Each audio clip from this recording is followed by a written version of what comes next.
Assalamualaikum warahmatullahi wabarakatuh. Pemirsa, gembira sekali kita bisa bertemu dalam program Belajar Islam dengan topik Islam Abad 21. Mulai malam ini kita akan mulai sebuah tren baru nih di dalam Belajar Islam, yaitu kita akan mulai membicarakan tentang berbagai buku kepustakaan yang ditulis oleh para cendekiawan Muslim dalam dan luar negeri untuk kita diskusikan selama 1 jam kira-kira. Alhamdulillah kalau bisa memang para penulisnya datang ke studio untuk bicara dengan kita. Tapi kalaupun tidak, misalnya itu adalah buku-buku yang ditulis oleh para penulis asing, kita tetap akan mengundang para cendekiawan Indonesia untuk mendiskusikannya.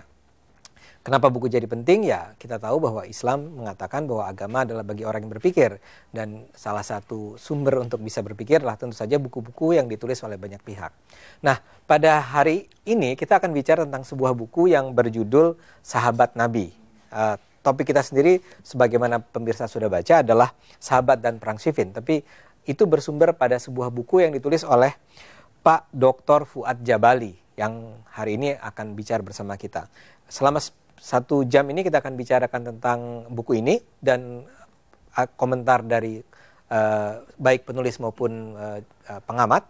Dan untuk itu kita akan mulai dengan memperkenalkan Pak Fuad Jabali. Assalamualaikum Pak Fuad. Waalaikumsalam warahmatullahi wabarakatuh. Pak Fuad sekarang ini adalah pengajar di Sekolah Pasca Sarjana UIN Syarif Hidayatullah Jakarta. Oke, dan buku ini adalah buku apa? Sahabat Nabi ini adalah buku yang berdasarkan pada disertasi kalau tidak salah? Iya, disertasi yang ditulis di McGill University lalu terbit di Leiden tahun 2003. Lalu edisi bahasa Indonesianya tahun 2010. Oleh penerbit Mizan? Iya, oleh penerbit Mizan. Pemirsa, ini bukan sebuah promosi sebetulnya, tapi memang dalam rangka memperkenalkan buku ini untuk kita bicarakan. Dan sebagai pemberi komentar adalah juga salah seorang yang sangat kita kenal, yaitu Dr. Abdul Muhsin Ghazali. Assalamualaikum. Waalaikumsalam warahmatullahi wabarakatuh. Sudah pernah baca bukunya? Ya, lumayan. Oke, jadi kita akan bicarakan tentang sahabat Nabi ini karena Pak Fuad menulis tentang para sahabat Nabi. Buat saya sendiri misalnya, ini menarik karena dari kecil saya sudah sering, kita sebagai umat Islam belajar tentang ada 4 sahabat. Sahabat ini dianggap sebagai generasi yang terbaik dari dalam sejarah Islam. Mereka ini adalah orang-orang yang ketika kita bersolawat pun kita doakan. Nah, yang saya ingin tanyakan dari awal dulu Pak ya, kira-kira Pak Fuad ini melakukan studi mengenai para sahabat ini, kenapa Pak ya?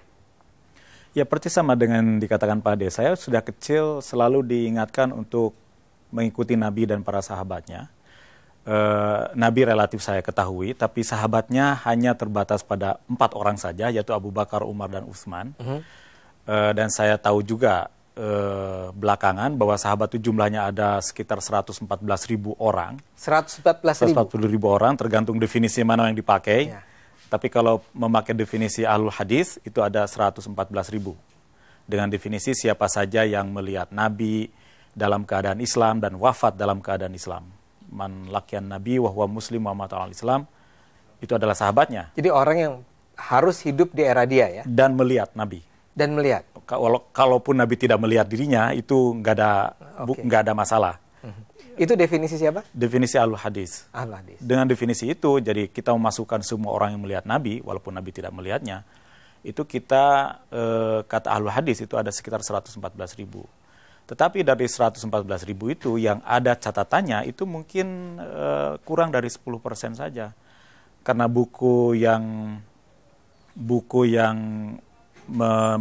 memuat lengkap biografi para sahabat ini, Al-Isabah fi Tamyiz as-Sahabah, itu tulisan Ibnu Hajar al-Asqalani, saya kira abad ke-14, itu berisi sekitar mungkin 14.000 saja.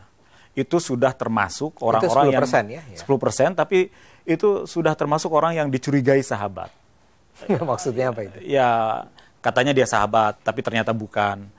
Ada jin masuk ke dalamnya, karena jin juga masuk ke sahabat karena Nabi.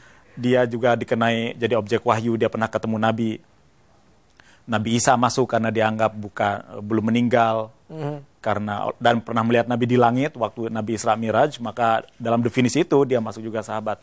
Jadi setelah dilihat, termasuk orang-orang yang kesahabatan yang dicurigai atau walaupun diyakini tapi sesungguhnya tidak berpengaruh kepada periwayatan hadis seperti Nabi Isa, itu jumlahnya hanya 14.000 saja, 10%. Jadi bagi saya, bagaimana saya bisa memahami sahabat Nabi itu dengan baik kalau hanya fokus ke 4 orang itu? Artinya saya harus masuk ke masa yang lebih banyak, yang jumlahnya 114.000, tapi ternyata rekornya ada cuma kurang dari 10%. Berarti saya tidak punya pilihan kecuali saya masuk ke yang 10% itu, dan saya mencoba membacanya dari kitab-kitab yang ditulis oleh Al-Hadis, siapa mereka. Dan lalu saya ingin melihat bagaimana hubungan mereka satu sama lain, bagaimana mereka hidup, bagaimana mereka, dan sengaja saya memilih konflik sebagai media untuk melihat hubungan-hubungan itu. Karena ketika konflik biasanya semuanya kelihatan. Basa-basi menjadi tidak ada. Anda belajar yang 14.000 maksudnya? Saya membaca buku-buku, ya memang ada yang 14.000 seperti Ibnu Hajar Al-Asqalani, tapi ada juga yang kurang dari itu, ada yang mungkin 4.000-an, ada yang berapa ribu. Tapi saya membaca dari 5 kitab yang ditulis abad ke-9, ada Tabaqat Al-Kubra kalangan Ibn Sa'ad, ada Ibn Athir Usdogaba fi Ma'rifatus Sahabah, ada 5 kitab lah, dan masing-masing entry-nya berbeda-beda. Jadi dan buku-buku itu ditulis dari abad ke-9 sampai abad ke-14, sekitar ada 4 atau 5 kitab. Saya baca dari ujung ke ujung, lalu saya bikin note. Itulah. Ya. Dan hasilnya itu. Oke, hasilnya ini. Pak Fuad akan cerita lagi tentang buku ini, tapi segera sesudah jeda berikut ini.